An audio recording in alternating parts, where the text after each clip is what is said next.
Ya, Bismillahirrahmanirrahim. Assalamualaikum warahmatullahi wabarakatuh. Saya Ahmad Utomo, neurobiologis. Ya, untuk sedikit memberikan gambaran apa yang terjadi pada struktur kimia ya yang ditengarai itu menyebabkan acute kidney injury atau toksitas akut pada ginjal pada anak. Nah, di sini ada beberapa istilah ya dalam bahasa kimia itu yang namanya tertukar-tukar ya di kalangan para netizen gitu. Jadi saya karena dulu pernah waktu S1-nya ngambil kimia, tapi bukan kimia murni ya. Tapi pernah ngambil kimia, mungkin saya sedikit akan berikan gambaran mengenai struktur kimia dimaksud yang beredar di masyarakat. Tapi sekali lagi investigasi masih berlangsung, apakah apa yang terjadi sebenarnya ya dari anak-anak kita yang banyak yang menjadi korban acute kidney injury ini. Baik, kita akan lihat dari ininya. Ya, ya, mudah-mudahan terlihat ya. Ya, jadi ini adalah gambaran ya, gambaran mengenai konsep dasar dulu mengenai struktur kimia. Jadi kita tahu ya dalam tradisi kita, dalam tradisi Islam tentu khamr itu minuman memabukkan itu haram. Kenapa haram? Karena salah satu komponen dari khamr tersebut adalah etanol. Ya, nah memang etanol ini bisa ditemukan tidak hanya di minuman memabukkan, dia juga ditemukan di tape misalnya, gitu ya. Nah, seperti apa struktur etanol? Etanol itu dari kata etil alkohol. Ya. Etil alkohol ini artinya apa? Ada dua karbon. Jadi inilah struktur kimianya ada dua C di sini. Ya. Nah, kalau misalnya cuma ada satu C, ya, lalu langsung disandingkan dengan gugus OH. Jadi alkohol itu dari OH-nya itu. OH-nya itu menunjukkan dia ol-nya, ya, ol. Jadi kalau ada satu gugus C di sini itu namanya metil alkohol. Kalau misalnya ada dua C, lalu disandingkan dengan OH di sini, itu menjadi etil alkohol. Jadi dua ini disebutnya adalah etil. Kalau cuma satu, namanya metil. Kalau dua, menjadi etil. Kalau tiga, namanya apa? Nah, itu namanya jadi propil. Gitu ya. Jadi sekarang fokus ke ini dulu. Jadi ini etil alkohol. Oke? Nah, kalau misalnya gugus OH-nya ada dua, ya, gugus ada dua, itu namanya jadi glycol atau jadi glikol. Nah, kalau teman-teman sekalian mendengar istilah ethylene glycol, atau sekarang lagi ramai disingkat dengan EG, itu artinya adalah ini, ethylene glycol. Ya, oke.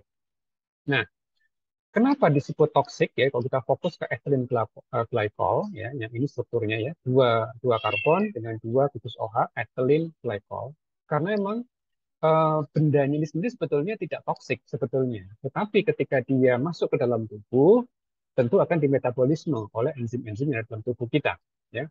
Jadi contoh seperti etanol misalnya. Etanol adalah dua gugus karbon dan satu gugus OH, namanya etanol. Etanol itu ketika masuk ke dalam tubuh, dia akan dimetabolisme oleh enzim seperti alkohol dehydrogenase, lalu setelah menjadi acetaldehyde menjadi aldehyde dehydrogenase. Yang menarik, sebagian orang punya variasi gen tertentu yang disebut dia mungkin atau disebut dengan slow metabolizer atau high metabolizer. Jadi tergantung dari variasi yang dia punya, kemungkinan etanol tidak bisa di metabolisme dengan sempurna. Sehingga apa? Dia tidak merasakan sensasi dari mabuk misalnya, gitu ya. Dan dampaknya apa? Justru bisa menimbulkan kanker lambung. Kenapa? Karena kalau begitu dia minum alkohol dan dia tidak merasa mabuk, dia tambahkan terus, akhirnya kandungan alkohol menjadi tinggi dan dia alkohol juga bisa nanti menimbulkan masalah ya pada sel sehingga bisa muncul sel kanker. Nah, kalau ethylene glycol apa yang terjadi? Kalau ethylene glycol ini sekali lagi dua gugus karbon lalu bertemu dengan dua gugus OH ya. Nah, ethylene glycol ini disebut toksik. Kenapa? Ketika dimetabolisme oleh beberapa enzim ya, ujungnya adalah oxalic acid, asam oksalat. Nah, asam oksalat yang berbahaya karena dia bisa mengendap di ginjal. Nah, itulah kenapa banyak terjadi ginjal akut gitu ya. Maka di sini yang menjadi hal yang perlu diwaspadai adalah ini ethylene glycol. Ya. Nah sekali lagi karena sini banyak ada enzim yang berusaha apa namanya mengkonversi ethylene glycol sehingga berujung beroxalic acid. Nah di sini menjadi pertanyaan juga gitu ya.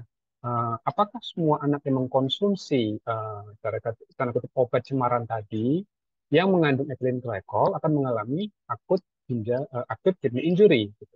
Kan makanya sekarang lagi dilihat apakah emang sirupnya saja atau berinteraksi dengan hal lain, kita dengan infeksi bakteri atau kuman dan sebagainya gitu ya. Itu yang juga masih dalam proses investigasi. Hanya saja karena saya orang genetik, saya sempat berpikir, apakah memang jangan-jangan anak-anak yang punya varian gen tertentu dari alkohol dehydrogenase, ya, dia mengalami lebih sensitif gitu karena dia misalnya dia lebih produktif enzimnya untuk mengkonversi menjadi turun-turun berikut. Kita nggak tahu, saya.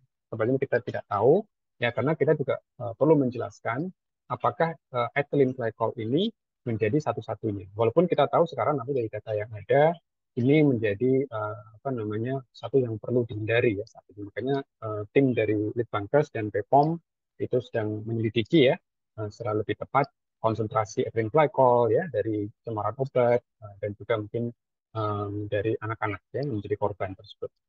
Nah, kalau misalnya ethylene glycol ini apa namanya dibuat polimer misalnya, nah ini sekarang ada istilah baru nih sekarang, oke? Apa yang disebut dengan jadi ethylene glycol kita buat polimernya. Jadi ini adalah ethylene glycol dua gugus apa namanya gugus karbon dan ada gugus OH ya. Jadi karbonnya di sini ya maaf. Nah, ini gugus apa ada dua gugus karbon ya. Nah, ethylene glycol dengan dua OH, satu OH di sini, satu OH di sini, tapi dibuat polimer gitu kan. Dibuat berulang. Nah, ini disingkatnya sebagai PEG ya, polyethylene glycol. Polyethylene glycol ini tidak bisa dimetabolisme. Jadi ketika masuk dalam tubuh tidak ada enzim yang bisa merubahnya. Ya, dia jadi stay sebagai polyethylene glycol. Oke. Nah, polyethylene glycol ini ditemukan di mana? Yang saat ini lagi ramai juga di masyarakat kan mengenai vaksin. Nah, vaksin itu seperti vaksin mRNA, ya, terutama vaksin mRNA, saya tidak menemukan adanya kandungan apa informasi ya bahwa polyethylene glycol ini dipakai juga oleh vaksin seperti MMR atau polio. Ya. Jadi ini kan masalahnya sekarang lagi didengar apa karena vaksinnya gitu ya. Ya, memang ada ditemukan di vaksin mRNA. Oke, tapi sekali lagi, apakah ini menjadi penyebabnya? Ini menjadi apa? Di pertanyaan memang. Tapi perlu diingat, korban yang ada saat ini yang terkena acute kidney injury itu anak-anak balita, ya, nah, balita. Sementara kita tahu vaksin mRNA di Indonesia itu tidak diberikan pada balita. Gitu. Ya, jadi ini dua hal buat sekarang masalahnya. Salah yang perlu teman-teman pahami. Jadi vaksin anak-anak kita yang divaksin rutin ya vaksin MMR ya campak rubella segala macam ya dan juga polio itu vaksinnya tidak membawa ini polyethylene glycol. Oke. Dan yang kedua vaksin mRNA yang membawa polyethylene glycol itu tidak diberikan pada anak-anak kita di usia balita. Jadi tidak nyambung. Jadi kalau ada yang berusaha menjelaskan bahwa gagal ginjal pada anak kita, pada balita ini karena vaksin, itu tidak konsisten dengan data yang ada, gitu ya. Oke. Nah, istilah polyethylene glycol ini, PEG ini, yang tidak bisa dimetabolisme, ini juga kadang-kadang tertukar dengan propylene glycol, gitu ya. Propylene glycol. Nah, kalau propylene glycol, kenapa ini juga lagi ramai juga ya, disebut juga kan dalam daftar obat, ya kan yang ada apa namanya, yang diduga cemaran-cemarannya, walaupun sebetulnya propylene glycol ini metabolismenya berbeda dengan yang sebelumnya, yang ethylene glycol. Nah, kenapa disebut propylene glycol? Propylene glycol ini tidak ada di vaksin ya. Istilah propylene itu dari propil. Ya, jadi tiga gugus karbon, satu, dua, tiga. Ada tiga gugus karbon, dua alkohol glycol. Jadi menjadi apa yang disebut dengan propylene glycol. Kalau yang sebelumnya ini polyethylene glycol. Ini dua struktur yang sangat berbeda. Ya. Nah, jadi kalau ini ya ini ketika di metabolisme jalurnya beda dengan ethylene glycol. Oke. Bagaimana dia di metabolisme? Ini seperti ini. Jadi ini adalah propylene glycol, ini adalah diethylene glycol. Ya. Nah, yang sekarang menjadi suspek utama ya yang sangat dicurigai ya, sebagai akhirnya memicu munculnya apa namanya penyakit tadi ya acute kidney injury gagal ginjal akut pada anak itu adalah tadi ethylene glycol karena bisa menimbulkan asam oksalat pada ujungnya dan juga bisa yang terjadi pada diethylene glycol ya. Tapi bukan propylene glycol ya. Kalau propylene glycol itu selama ambang ininya masih dalam batas aman dia tidak berujung kepada metabolik toksik. gitu ya. Nah, jadi sekarang yang perlu ditengarai sebenarnya ada dua. Yang pertama tadi ethylene glycol dan yang kedua adalah diethylene glycol. Kenapa diethylene glycol dan juga ethylene glycol? Kalau tadi ethylene glycol karena masalah oksalat, asam oksalat. Jadi kalau diethylene glycol ini agak lebih rumit. Karena dia nanti ketika di metabolisme berujung kepada 2 hydroxy ethoxy acetic acid ya, 2-HEAA. Dan ini dari studi, dari penelitian sebelumnya, memang secara in vitro bisa menimbulkan kerusakan pada sel ginjal. Baik, ya demikian rekan-rekan sekalian, mudah-mudahan ini menjadi satu satu pembelajaran kimia ya bagi rekan-rekan. Memang penting untuk melihat strukturnya secara persis dan supaya kita juga tidak keliru dalam membuat kesimpulan. Sekali lagi ini menjadi satu musibah yang perlu kita perlu cermati bersama ya. Uh, Tim dari Litbangkes dan juga tim dari BPOM saat ini masih bekerja untuk meneliti. Jadi kita ya mencermati ya yang terjadi, tapi kalau misalnya kaitan vaksin ya enggak lah.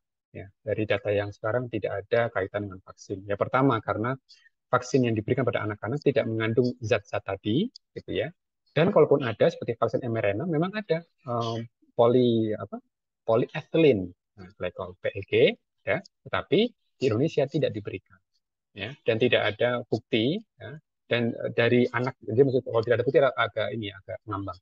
Jadi anak-anak yang sudah diteliti, yang mereka merupakan korban dari gagal ginjal akut, mereka tidak mendapatkan tadi vaksin mRNA. Ya. Jadi itu yang penting. Yang mudah-mudahan apa namanya ini bisa bermanfaat dan tetap jaga kesehatan, ya, hidup sehat, ya, dan untuk sementara ikuti arahan dari Kementerian Kesehatan. Assalamualaikum warahmatullahi wabarakatuh.